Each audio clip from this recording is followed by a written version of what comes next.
who we are beyond the death. We have not evolved enough to know yet. We are not capable of understanding or knowing what happens after we die. And because we are not capable, there is millions of people selling their ideas to us. And because we're so afraid to die, we believe them. So we don't feel bad about death, unfortunately. And people are extremely creative, and some crazy people doing the most wonderful things. And crazy people follow them to give them relief about life. This is what I feel. Now, how come we have not evolved enough to understand? That's a bigger question. And the answer to this is, we are not living. We are not living. If we know how to live, we will know what happened. That's the answer. Because as long as we are defending ourselves and not living, we are not evolving. We're stuck, actually. The defenses we have sabotage our progress as human beings. You see? So the answer is, we need to live first, and then we will know what happened after. So we ask this because we are afraid of dying, I suppose. So it's the fear of ending this life. So the fear of death is the fear of life. So in fact, what this question means is it life before death? Do we feel enough real things here in order not to regret to die and then to vanish, and that's all? So one possibility is to discuss and to assure all our viewers that will be a continuity and we'll waste our life because we will have another chance. We only have to have a little patience and we'll die and we'll see. But until then, all this is a projection of the fear of death. So we never know. We are open, of course, as explorer to all possibilities, but we try to sometimes to live outside time. For example, feeling the eternal child, which never grows and does not have responsibilities, and the role of the father, for example. So all this generate this need to imagine at least that after we die will be something good. Plus that we see life and death as images, not as a process. So the death is present in this moment particularly. With each breath, we are more close of our graveyards with 1 second. So we are already in the process of dying, as we are in the process of living. So how should we live our lives? Who is the one who asks this? How can we live our life? That a person who tries not to regret when he will arrive there. And then, this is not a possibility to control and to have a checklist about what to do. Because it's beyond ourselves. It's if we can let go and gradually let us be in the flow of life and arrive whenever we never think before. If our life is not an adventure, we already lost the possibility of having a significant life. I am looking to your face and I see... I'm thinking about my adventure, the life of my dreams. Yes, and to follow your dreams, this means to be creative. Creativity, it is incompatible with the loss of the life. So the creativity, it's the best antidepressive, I think, if you can express it.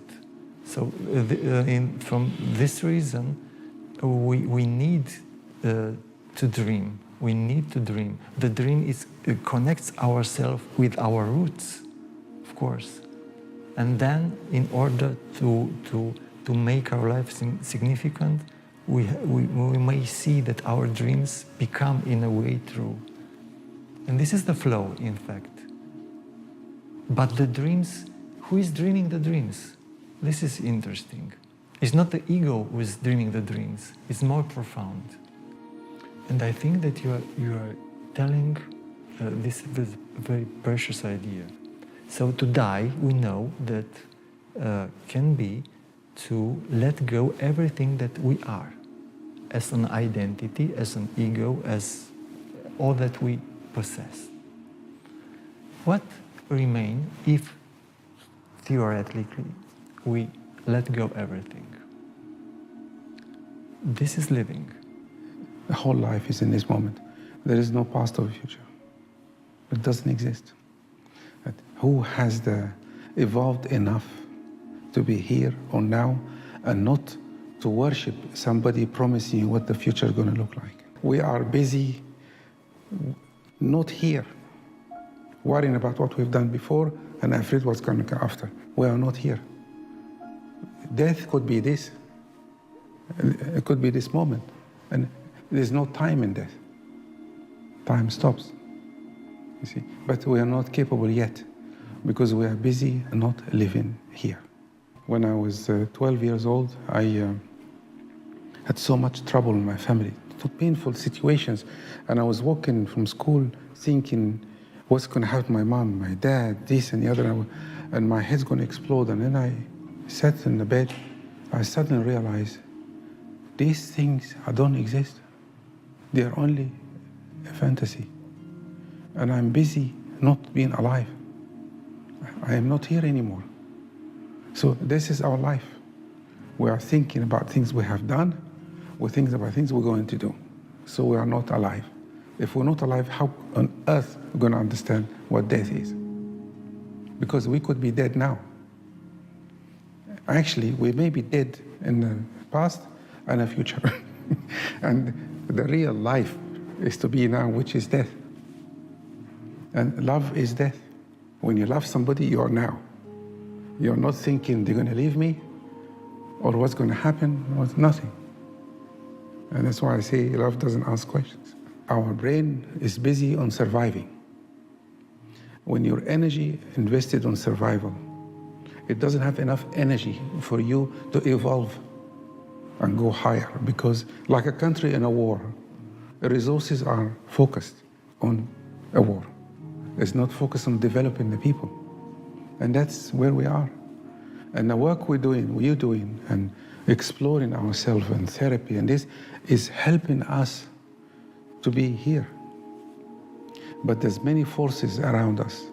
This is a very sensitive subject, from religions, from teachers, gurus, schools, psychologists, and us, distracting us from being here and now. Is there a possibility that before we came here, there was only one person? All of us in one? Yes, and when we came here, we split. That's why we're looking for relationships. We're looking for connection. We want to go back to where we came from. And all the suffering in the world is about connections and disrupted connection. There's a big possibility. That means this is hell, and we're going to heaven. Yes. Yeah, it could be. Yes. It's every trouble you see in the world is about disconnection. All the trouble from the beginning, from the mother, from relationship, from people, is about separating from somebody. Okay, that's a clue for me, thinking, how come we're suffering from this? Could this be our natural state before? And now we have different countries, different religions, different cultures. Everybody say, I am better. And you don't belong here, you belong there, you belong there, you belong there. So we are in constant split. It's the play of the ego, Yes. and the ego equals splitting. Yes. And the ego is the one who is the subject of dying. The ego is the one who makes us sinner. We will evolve when we don't have a country or religion anymore. No country, no religion, no ego. Yes, no... because I will not spend my time trying to convert you to my church. I will not spend time and tell you, actually, my work is better than yours. I spend my time being with you, not doing something to you, to be with you only. But we have a lot of work to do because we are so busy trying many things. We are so conditioned to things that will take many generations. But actually, I think if you truly live, you can truly die. You die consciously. But if you don't live, you will die with pain, regrets, and suffering. God knows if you're going to take this with you, I don't know.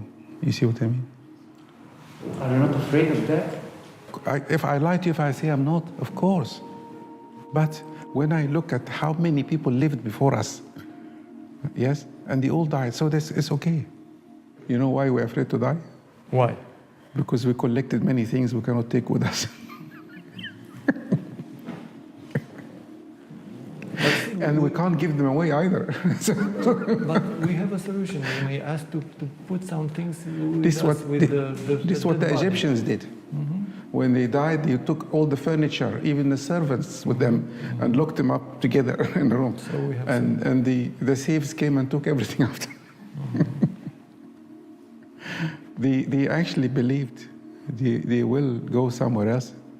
So they found their tombs, everybody, everything, their jewelry, their clothes, and the servants go to die with them also, so they can serve them in the other life. How can we manage to live only in a flow state? So if I tell you, you will program it. It's not going to be a flow state. And this is where the magic is of life. And we stop the magic of life because we want to control it. The control is safety, false safety. Every controlling person is terrified of losing control. Me too. Every person who lived in chaos, especially when they're young, they grow up, they must keep everything under control. Because if the control goes, they will go back to the chaos that they couldn't bear. They couldn't tolerate for a moment. So these people, if they lose control, they may not survive. So as we talked earlier, the control is what gave you life. We talked about it earlier. How can you let go of what keeps you alive? It's your life. It's what we think. You can see these people in business. They are terrifying people to work with. And they end up suffering a lot because people will let them do everything. And because the standard is very high. They won't think in a certain way. And it gets worse and worse and worse, become extremely controlling.